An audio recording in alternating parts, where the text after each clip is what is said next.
suis Éric Miaille, bijoutier joaillier, gémologue aussi.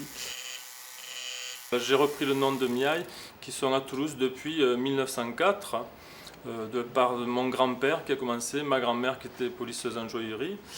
Et à l'époque, c'était de grands ateliers, il y avait une trentaine de personnes. Donc ensuite, mon père a continué, c'était dans la place Boulbonne. Mon grand-père, donc je ne l'ai pas connu, il a transmis à mon père m'a transmis. Et donc ensuite, j'ai pu faire tout mon apprentissage avec mes parents pendant 4 à 5 ans.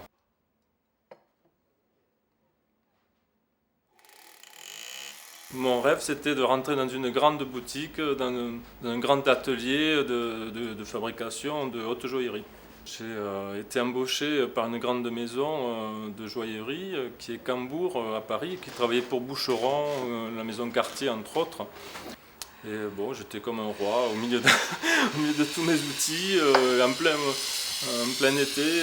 Paris était là pour moi et j'étais super content de travailler à ce poste-là.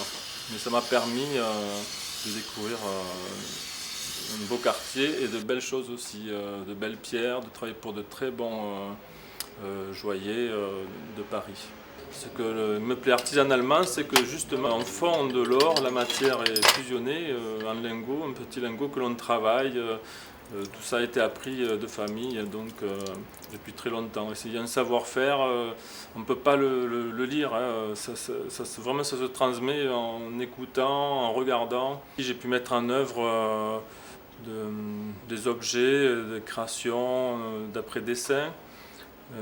Donc on commence là-bas, c'est le dessin pour fabriquer un bijou, l'idée, le dessin, ensuite la fabrication. Et c'est un apprentissage assez long, il y a énormément d'outils à se servir, et il faut de la patience, du calme, de la tranquillité, ce qui n'est pas toujours évident à notre époque.